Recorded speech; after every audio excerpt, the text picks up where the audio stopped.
tem času pandemije koronavirusa se nikoli nismo sprašali, vendar tudi nismo slišali nikjer, da bi kdo govoril o izvoru vsega tega. Namreč izvor je zagotovo pandemije nekje v naravi. In takrat, ko govorimo o naravi, moramo nujno govoriti tudi o prehrani. In če so že v stoletjih nastajale pandemije zaradi prehranskih problemov, zaradi problemov pridelave hrane, zaradi napak v tej pridelavi hrane, bi se morali tudi v tem trenutku, ko razmišljamo o tem, kaj bomo storili potem, ko bo virus mimo, postorili na novo v kmetijstvu. In moj sogovornik danes je inženir Tone Hrovat iz Grmske kmetijske šole, ki pravi, da ga to moti in predvsem povejte mi, kaj je tisto, o čemer razmišljate, kaj je tisto, kar bi bilo potrebno sedaj ob tej pandemiji povedati. Moram reči, da je vsaka pandemija, tako kot si prej že rekel, izvira iz nekega globalističnega pristopa, kjer je pomembna samo masa, kjer je pomembna hiperprodukcija, cenenost in seveda zmanjšana kontrola pridelanega in v takem primeru seveda pride tudi davek. To je sedaj bolezen. Tak davek nastane, tako kot je bilo rečeno, najbrž v naravi, nastane pa tudi tako, da se potem hitro raznaša spet z globalističnimi principi tržnega gospodarjenja, ko niso meje potrebne, ko se z avionom pride v enem dnevu okrog sveta in podobno. Mislim, da je to sedaj čas, ko je pametno razmisliti, ko se meje zapirajo, ko se vsak gleda samo za sebe, ko moramo biti izolirani, je pametno razmišljati, kako preživeti v takih trenutkih. Mislim, da ni to samo pandemija tista prelomnica za to razmišljanje, ampak je razmišljanje predvsem v globalističnih pristopih razmišljanja gospodarskega razvoja, ko so začeli delati roboti namesto ljudi. Ljudje so čedalje manj potrebni v tovarnah. Seveda, ko sem gledal Detroit v Ameriki, zadnjič na oddaji, kjer je mesto strahov, kjer niso več zaposleni ljudje v tisočih, kot so bili včasih, kjer so jih zamenjali roboti za izdelavo avtomobilov, seveda se tudi sprašujem, ali je bila vzrok pandemija teh sprememb. Mislim, da spremembe bodo morale biti tudi zaradi tega pristopa, ko ljudje ne bomo več potrebni kot delavci, samo kot strokovnjaki, vrhunski. In tam sem včeraj gledal v oddaji, tudi na naši televiziji, ko je v tovarni, ko je bilo včasih zaposlenih 500 ljudi, sedaj samo še 2 tehnika, ki nadzirata vsak po 12 robotov in tovarna čisto normalno obratuje. Kar pomeni, veliko ljudi bo ostalo brez dela. Marsikdo misli, če bomo znali delati na računalnikih ali v kovinski ali plastični industriji, bomo seveda imeli dobre zaslužke. To je bilo v tem času sedaj izredno zanimivo in prav zaradi tega sploh nobeden ni razmišljal, da bi se ukvarjal s hrano. Prav ta pandemija je pa pokazala, ko so se meje zaprle, da postaja hrana ena glavnih dobrin pred zdravili. Seveda so zdravila izredno, farmacija zelo pomembna, seveda so pomembni tudi vsi, ki oskrbujejo bolne, seveda so pa izrednega pomena tudi tisti, ki hrano pridelujejo. Če pridelamo izdelek v industriji v enem dnevu ali 2 ali enem tednu, pri hrani ni tako. Čredo je treba vzgojiti, po 2 letih ima krava teleta. Seveda je potrebno posejati zemljo. Posaditi je treba sadike. Jablana raste 5 let, da rodi. In ravno tako moramo razmišljati dolgoročno, ne pa kratkoročno, ko mislimo, da pride mleko iz trgovine, ko nam ni potrebno nič sejati, zemljo posejati za parke ali pa mogoče gozdove, da se zaraste. Ob tem, ker imamo dovolj hrane iz globalističnih centrov, iz površin, ki so v hiperprodukciji na tisoče hektarjev, nekje na ravnicah, seveda, kjer ni take spremljave, kot pa, ko jo pridelamo sami. Moj razmislek ob teh dogodkih je v tem. Imamo zemljo, ki je čedalje bolj zlata vredna. Kmetije, ki imajo veliko zemlje, so seveda dobre za proizvodno tržnega dela hrane. Izredno pomembno pa je tudi, da posejemo tudi na kmetijah, ki so majhne v taki krizi, sedaj je čas setve namreč, da jih obdelamo in si pridelamo hrano za samooskrbo doma. Velikokrat bi bilo oportuno razmišljati, da sam delam, rajše dam zemljo v najem ali jo popustim, ker je to veliko cenejše kupiti v trgovini. Danes to ni več tako. Hrano bomo morali pridelati. Zemlje imamo v Sloveniji premalo, da bi lahko z njo ravnali tako, kot smo v teh zadnjih obdobjih. Treba jo bo obdelati, posejati in seveda pridelke uporabiti tako doma ali pa za prodajo, za trženje. Poglejte, vprašanje, ki se mi postavlja, je, narava je pač za šport, za rekreacijo primerna in za drugo jo ne potrebujemo. Tako smo v tem času razmišljali. Tudi v tem času, bomo rekli, te migracije, ki se je v pandemiji, zoper pandemijo zgodila, se je to izjemno pokazalo. Vendar, če razmišljamo o tem, kaj je problem, in problem bo pridelati hrano, to mislim, da gledalci že poznajo, da so v tem času že spoznali, kako je. Kaj je tisto, kar bi bilo potrebno storiti, da bi se samooskrbeli? Ne bom rekel, da je bilo to nekoč pri nas v Sloveniji že urejeno.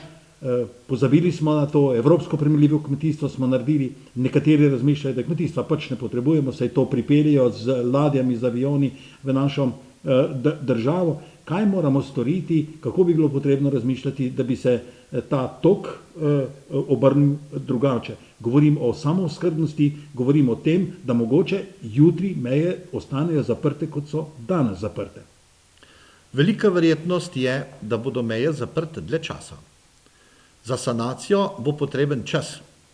In dokler te sanacije, tega virusa, te pandemije ne bo, bodo meje zaprte. Vsak skrbi samo za svojo državo. Mislim, da je prvo, kar je potrebno narediti sedaj, ko je čas setve, da pogledamo svoje površine, jih zaorjemo, posejemo. Če ni dovolj semena, je lahko tudi domače. In pridelamo doma. Tudi tam, kjer so manjše površine, dajmo jih posijati. V Sloveniji imamo površine samo za polovico hrane. In te njive morajo biti posijane. Mislim, da je potrebno tudi oskrbeti svoje sadovnjake, svoje vinograde. So se sekali, mogoče posadimo nekaj drugega. Jagodičev je na tistih površinah. Mislim pa, da je prav, da nastane spoštovanje do zemlje, spoštovanje tistega, ki jo obdeluje, spoštovanje hrane, da jo ne zavržemo, tako kot smo jo bili navajeni, in seveda, da se vzpostavi zaupanja vreden stik med pridelovalci in potrošniki. Mislim, da je pri pridelovalcu tudi najboljša blagovna rezerva hrane. Če je v hlevu krava, ima teleta, imamo meso, imamo mleko. Če imamo teh krav več, je to veliko boljše. Če ima nekdo klet, kjer pridela krompir, seveda gremo lahko večkrat k njemu po krompir. To je naša blagovna rezerva. Zato se je potrebno vzpostaviti tudi stik med pridelovalci in potrošniki, kjer se v nekem pogodbenem razmerju dogovorita, kako lahko pridela nekdo hrano za drugega, za soseda, ali pa mu da celo mogoče nekaj zemlje za vrtiček, da si bo tisto zelenjavo, tisto solatko, tisto motovilec pridelal sam. S tem se bo tudi seveda doživel veliko lepega v naravi s pridelovanjem, ko nekaj zraste, obenem pa bo zemlja obdelana. Tudi tisti košček zemljice, ki bi lahko bil odličen vrt in lepa priložnost za obdelanost. Zelo pomembne so tudi smeri razvoja, kjer bi polkmetje nastajali spet tako, kot so v času, ko smo imeli sesutje jugoslovanskega trga gospodarstva, ko so šli delavci domov na kmetijo v Novem mestu in so si pridelali hrano za tisto leto. Čez 2 leti, ko je struktura gospodarstva bila boljša, so šli spet delati in so preživeli. Torej, socialni amortizer je bil v zemlji na tej majhni kmetiji. Poglejte, Slovenija je pojem, ki smo ga spet začeli razumeti in naša želja je v principu, da o tem razmišljamo na drugačen način, kot smo do sedaj. Vsa predelovalna industrija, vsa trgovina je praktično v rokah tujcev. Ne bom rekel, da niso dobri gospodari, kadar gre za cvenk, ampak kadar gre za te mejne, problematične trenutke, pa bodo odšli najbrž dati domov, z avioni se bodo odpeljali, pustili pa nam bodo, kaj, prazne trgovine, prazne police. In zaradi tega je potrebno razmišljati, če se ne motim, ne vem, če tako razmišljate tako, da obdelamo naše njive, da bo takrat, ko ne bo nikjer ničesar, možno dobiti to pri naših kmetih. Na njih pa se, na sosede, na prijatelje lahko zanesemo vedno. Mislite tako ali ne? Mislim, da je to osnovno pravilo. To zaupanje med potrošnikom in pridelovalcem mora nastajati in bo nastalo prav zaradi take krize. Najbrž se bomo morali družiti po vsem tem preboleni pandemiji, se bomo morali družiti in vzpostaviti stike, ki bodo dogovor, ki bo pogled zaupanja in tudi mogoče kakšna pogodba v zadrugi, kjer se bo višek hrane na nek način tudi spravil na tržišče. O tem smo velikokrat ali pa prevečkrat pozabili in prav tu imamo glavni vir možnosti in seveda rezerv. Lejte, vzrl sem se po Šentjernejskem polju, vzrl po Belokranjskem gričevju in ko sem iskal nekaj domačega, se je pravzaprav zgodilo to, da tega domačega pravzaprav ni več. Še vidim stare ljudi, ki obdelujejo ta polja, ki znajo obdelati polje, ki vedo, kaj je ugodna zemlja, ki vedo, kaj je poljski kolobar, ki vedo, kako na kakšen način je potrebno vse skupaj skladiščiti. Danes je še prilika, da pravzaprav vzpostavimo to stanje, samooskrbno stanje in potrebno bi ga bilo podpreti. Mislite tako? Mislim, da je tukaj potrebno to znanje, ki ga imajo še nekateri, izkoristiti. Ti ljudje so še živi. In prav zaradi tega je priložnost za neki preobrat. Seveda pa imamo to znanje tudi na Grmu, na kmetijski šoli, v katerem seveda izobražujemo bodoče naslednike kmetij, ki so izredno dobri, spretni, samozavestni, znajo obrezati, znajo odrezati vejo, znajo voziti s traktorji, znajo obdelati orati. In seveda prav zaradi tega se mi zdi sedaj priložnost za to znanje, da se razširi tudi tam, kjer mogoče nekdo želi iti v tovarno delati, je zaposlen, vendar ima nekaj manjšo kmetijo in ne bi bilo nič narobe, da zna najprej obdelati to zemljo, torej poskrbi za svojo varnost, svoje družine, pa mogoče širše družine, in obenem računa, da bo v tovarni mogoče dosegel tudi nekatera dela ali tudi dosegel neka znanja, da bo recimo v servisu robotom, ki bodo v tovarni delali, lahko omogočil obratovanje in sebi večji zaslužek. S tem si bo dobil 3 stvari. Dodaten zaslužek, predvsem pa prvo, kar je varnost pri hrani, vedel bo, kaj je, kako je pridelano, na kakšen način je zdravje v tej hrani, imel bo dobro razvedrilo, obenem pa bo prispeval k samooskrbni varnosti naše države. In prav zaradi tega seveda je razmislek sedaj, ko so vpisi. Ali ne bi bilo mogoče pametno iti na srednjo šolo v kmetijsko izobraževanje, če imamo neke zemlje doma, nadaljevanje na visoki šoli, univerzi, pa seveda mogoče tudi razširi svojo poklicnost in širino, tudi v kakšen drug poklic, večpoklicnost je čedalje bolj potrebna, ko gredo razvoji zelo hitro naprej. Tudi pri nas na Grmu rabimo veliko znanj računalništva, sedaj so traktori, ko so v bistvu računalniški laboratoriji, GPS, recimo na naših traktorjih, zadene na centimeter natančno, ko se orje, seje ali škropi. In prav tu rabimo veliko znanja, zato tudi to znanje dajemo našim učencem. Predvsem pa jim omogočamo, da so samozavestni, zato so tudi izredno zaposljivi. Ne glede na to, ali v kmetijstvu, ali v trgovini, ali v logistiki, ali v gradbeništvu, ali kjerkoli. Zakaj? Zato upajo si. Zato, ker so uspeli, ko so posejali, je nekaj zraslo. Poglejte, trgovina, predelovalna industrija vrši pravzaprav pritisk, bomo temu rekla, na samega kmeta, na samo kmetijstvo. Vse več je velikih kmetij, ki pravzaprav težko nadzirajo in težko obvladujejo, bomo temu rekli, ves delovni proces.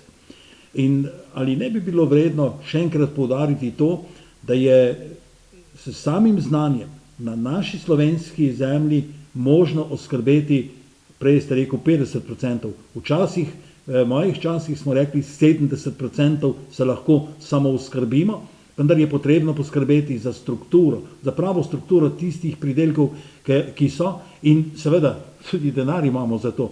Subvencije bi bilo potrebno vezati na pridelavo. Kaj mislite o tem? Včasih, ko smo subvencije vezali na pridelavo, smo imeli dovolj hrane. V času osamosvajanja je Slovenija imela 90% samooskrbo. In mislim, da je takrat bila tudi taka priložnost, ko je bilo treba stopiti skupaj, stopili smo Slovenci skupaj in to pridelali. Ne samo mleko in meso, žita, sadje, zelenjava, če gledamo Krško polje, v 2 letih je nastalo iz nič zelenjave 4000 ton zelenjave. To pomeni, to so kulture, ob katerih je možno dobiti dobro zaposlitev, pridelati dovolj in seveda res je veliko intenzivnega dela je, veliko je ročnega dela včasih, sedaj so to že stroji, roboti, tudi na kmetijstvu in je to veliko lažje. Obenem pa vemo, kaj jemo, kaj pijemo, v kakšnem okolju živimo. Še posebej pa je potrebno razširjati naša znanja, to, kar so pa naši predniki znali, tudi za konzerviranje, za skladiščenje, za potem predelavo naših pridelkov, ki jih pridelamo na kmetiji, torej ali marmelade, ali so to suho sadje, ali kaj podobnega. Marija Terezija je dala tekst, kdor ni posadil tepke, hruške. Zakaj? Zaradi tega, ker če je bilo dovolj nasušenih hrušk takrat pri hiši, otroci niso bili lačni, ker so jedli suhe hruške, ker so imeli te suhe hruške ogromno hranil, je bila lakota odpravljena. In kdor hruške ni posadil, je bil tepen. Zato je bila takrat tepka, se je začela imenovati tepka. Prav takih načinov razmišljanja je sedaj v teh obdobjih manjkalo. Mislim, da si jih je potrebno spomniti, da jih je potrebno uveljavljati, predvsem pa dajmo se pogledati najbližje okrog sebe in bomo videli, imamo veliko bogatstva. In zemlja, kmetija, kmetovanje postaja izredno pomembno, če ne najpomembnejša stvar za varnost naše ljudi, naše države. Glejte, državne rezerve sem slišal In potem, ko ni bilo povedano, kaj to državne rezerve so, pa mnogi vemo, kaj so državne rezerve, je bilo rečeno, pa imamo luko. Torej vse pripeljano v tem trenutku rešuje prehranski problem v Sloveniji. In prav zaradi tega so rekla, da je dobro povedati še enkrat, da je danes potrebno posaditi, prej ste rekel, dolgi rok je to potreben, da bomo jutri lahko pobirali te sadove in da se zato splača še enkrat razmisliti, ali niso mogoče državne rezerve, pravzaprav te male kmetije, na katerih bi v resnici takšno hrano živo dobili. Moram reči, da je prav to. Včasih v stari Jugoslaviji so bile vojaške blagovne rezerve na kmetijah. Kmetije so morale imeti toliko živine, toliko posejanih površin in seveda vse to je bilo predvideno za to, da se v času krize to uporabi. Vemo tudi, da vojske, ko so osvajale pred tisočletji Azijo in podobno, so imele s sabo živino. To so bile blagovne rezerve, vojaške blagovne rezerve, od katere so dobile mleko, so dobile meso, so bili mladiči in so tako na ta način se ta čreda množila. Tudi danes mislim, da je vsaka manjša kmetija še kako potrebna in ni treba gledati ne oblasti, ne komorkoli, da so samo velike kmetije tiste pomemben člen naše družbe. Mešane kmetije so izredno pomembne tudi zaradi socialne varnosti, še posebej pa tudi zaradi blagovnih rezerv, ki poskrbijo za to, da tudi v času krize ne bo hudo. Seveda, nekoč smo imeli tudi tako, nismo imeli velike živine, je bilo pa veliko malih živali, perutnine, kokoši, puranov, rac, kuncev, zajcev. Zakaj? Zaradi tega, ko si enega kunca zaklal, je bila družina sita tisti dan, ni bilo hladilnikov, ni bilo zmrzovalnih skrinj. In prav zaradi tega je potrebno razmišljati tudi na tem področju. Recimo kunci so izredno hitro, se zelo hitro namnožijo, hitro imamo meso, seveda je pa potrebno za njih pridelati krmo. Krmo lahko pridelamo tako, da bo res kvalitetna za kunce, da jo posušimo na sušilih, v kozovcih. Kozovce smo popolnoma opustili za sušenje sena. Seveda je boljše, če bi bilo to posušeno z elektriko ali sončno energijo. Na tleh pa niti podrazno ne, ker je preslaba krma za kunce. Za kunce bi bilo žični kozovčki so bili včasih. In podobno, kjer se je seno lepo mlado pokosilo, posušilo in to je bila odlična krma za kunce ali za te male živali. In to so tudi priložnosti za v bodoče, seveda spet znanje.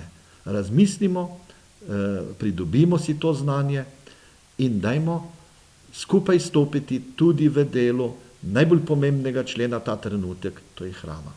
Recite mi še za konec in naredite, bom rekel, sintetično, bom grdo rekel, v šolski knjižnici, kaj sva hotela povedati, kaj je tisto, kar je možno povedati v 3 stavkih.